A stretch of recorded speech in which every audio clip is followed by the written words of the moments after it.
नमस्कार, the roots news में आप सबका स्वागत है। इस वक्त हम लोग प्रयागराज में मौजूद हैं, जहां महाकुंभ का आयोजन हो रहा है। और आप लोगों ने देखा होगा, इसमें तरह तरह के साधु बाबा लोग आए हुए हैं। अखाड़े लगे हुए हैं यहाँ पे। और उसमें कई तरह के योगी बाबा इस सब लोग आए हुए हैं। आपने देखा होगा तमाम सोशल नेटवर्किंग साइट पे एक बाबा हैं जो कई वर्षों से अपने दाहिने हाथ को ऊपर उठाए हुए हैं और हठ योग कर रहे हैं। तो आइए उनसे जानते हैं कि उनका नाम क्या है, कहाँ रहते हैं और वो हठ योग क्यों कर रहे हैं।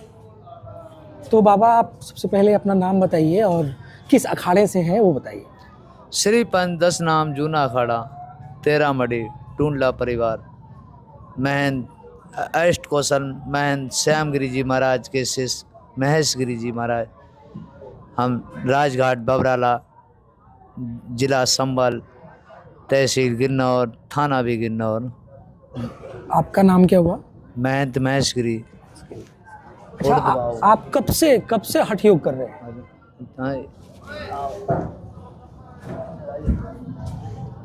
11वां महीना।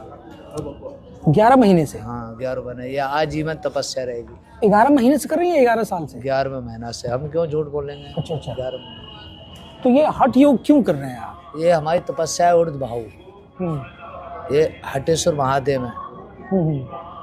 हटेश्वर महादेव, ये देखो आकार देखिए इसका। पहले 5 फन है, अंदर नर्मदे हर, समझे, जिसको आकार कहते हैं। शिवलिंग में आकार होता है ना, वो भगवे पड़ी हुई है शिवलिंग, देखो आकार। तो ये शिवलिंग हम ऊपर जो दर्शन करवाते हैं, उसका जगत का कल्याण होता है।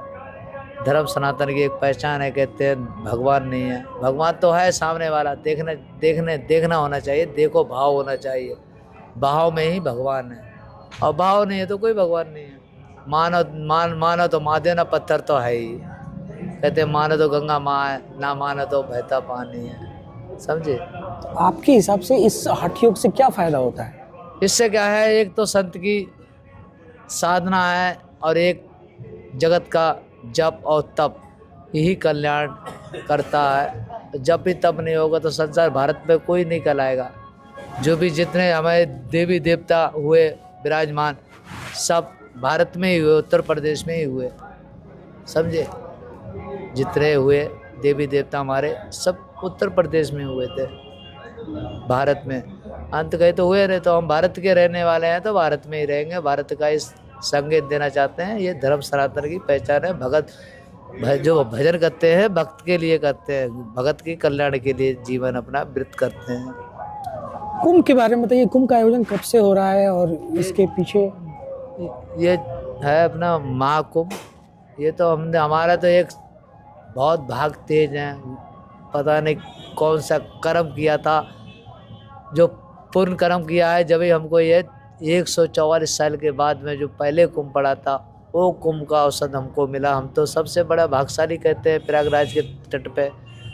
इससे बड़ा कोई भाग्यशाली नहीं हो सकता। जो यहाँ तट पे आ जाएगा वही भाग्यशाली कहला जाएगा।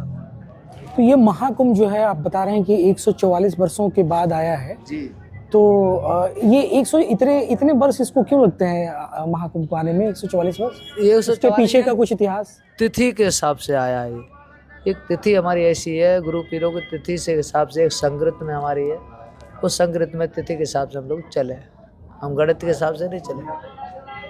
अच्छा, आप ये बताइए कि अब अपना पारिवारिक जीवन आपने त्याग दिया है? जी, बाल योगी है, जब ही हटेश्वर महादेव है। अच्छा, कब से आपने घर को त्याग दिया? 2001 में संन्यास धारण किया था। 2001 में आप कितने साल के रहे होंगे? करीब 25 के आसपास। तो 20 में समझो बिल्कुल। घर वाले आपको कभी इस चीज के? 15 साल का तो मैं था तो चलब पीने लगा, तो घर वाले क्या कहेंगे, समझो। पढ़ा लिखा नहीं, 2 भाई है अपने पास। तो आपको इसमें आनंद आता है? हमने बस जब धर्म सनातन की पहचान बता रहा हूँ तो आनंद, तो इसलिए तो मैंने बोला संत बनाता। नहीं तो संत ही क्यों बनता। तो आपके हिसाब से पारिवारिक जीवन बेहतर होता है या योगी का जीवन बेहतर होता है? हमारे को तो बताते ना, जो जिसके पास नहीं है वो भी रो रहा है, जिसके पास है वो भी रो रहा है। जिस कहते हैं करोड़पति है और संतान नहीं है, तो वो करोड़पति किस काम का। और जिसके पास संतान है और संतान ऐसे निकले आवे और कामयाब नहीं हो पावे, तो कह देते हैं। तो अपने को ये कामयाब होने के लिए, भजन करने के लिए सब कुछ करना पड़े, जप और तप। जगत कल्याण है, जो अपना भी करे संसार का भी करे। जो खुद का नहीं होगा तो संसार का क्या होगा। जिसका खाते हैं वो क्यों दे के जाएगा। बाबा हमारा भजन करेगा, हमारा आशीर्वाद देगा। तो जो भक्त आता है, विश्व कल्याण के लिए पूरे दुनिया के लोगों को आप अपने तरफ से खुशहाल जीवन के लिए कोई संदेश देना चाहें? हमें नहीं, सारा संसार में जितने साधु संत हमारे हैं, पूरी कामना ये करते हैं हमारा धर्म सनातन एक रहे, समझे। और धर्म सनातन हमारा एक है, लेकिन कहने जो बीच में कुछ ऐसे होते हैं जो कमज़ोर है, उसको कमज़ोरी करने की सोचता है हमारे हिंदू धर्म में। अगर कमज़ोर वाले को उठा ले तो हमारा धर्म, हिंदू धर्म कमज़ोर है ही नहीं, हम समझे। चलिए, सनातनी धर्म और भारत के परे जगत कल्याण के लिए कोई आप मंत्र जी कुछ कहना चाहें लोगों को? हाँ, यही कहना चाहते हैं जगत कल्याण के लिए। जब साधु संत के पास आते हैं कि क्या लेने आते हैं, आशीर्वाद। तो क्या कहता है संत, खुश रहे बेटे, आनंद ले जिंदगी के। लोग तो पारिवारिक जीवन जी रहे हैं और लोग आपस में ही धन दौलत के लिए लड़ रहे हैं। करोड़ों संपत्ति पड़ा है लेकिन फिर भी खुशहाल नहीं है। इसको आप कैसे देखते हैं? मैं आपको बता रहा हूँ, जिसके पास है माया उसके पास दिल नहीं है, और जिसके पास दिल है उसके पास बेचारे के पास माया नहीं है। जिसके पास धन है उसके पास दिल नहीं है, और जिसके पास दिल है उसके पास यानी धन नहीं है। दोनों का संगम कैसे हो सकता है? संगम तो यही है, कहने के लिए है जिसके पास धन नहीं है वो बेचारा अपने बच्चों को पालता है तो उसको भगवान सुनता है। जिसके पास धन खिट्टा है ना, तो जैसा खिट्टा है वैसे ही चले जाता है, और दूसरे बरतते हैं। तो तासा अपने सामने जो बरत के जाएगा वो नाम तो लेगा तुम्हारा। अपने सामने बरत के जा रहा है तो गरीब को बरता दो, तुम्हारा नहीं है कोई बरतने वाला, तो हम तो ये कहेंगे संदेश देंगे गरीबों को, तुम्हारे पास बरतने वाला नहीं है तो जिनके बच्चे हैं उनको दे के जाओ। अगर तुम वैसे बेफालतू की जगह उधर दे के जाओ उसमें कोई कल्याण नहीं है।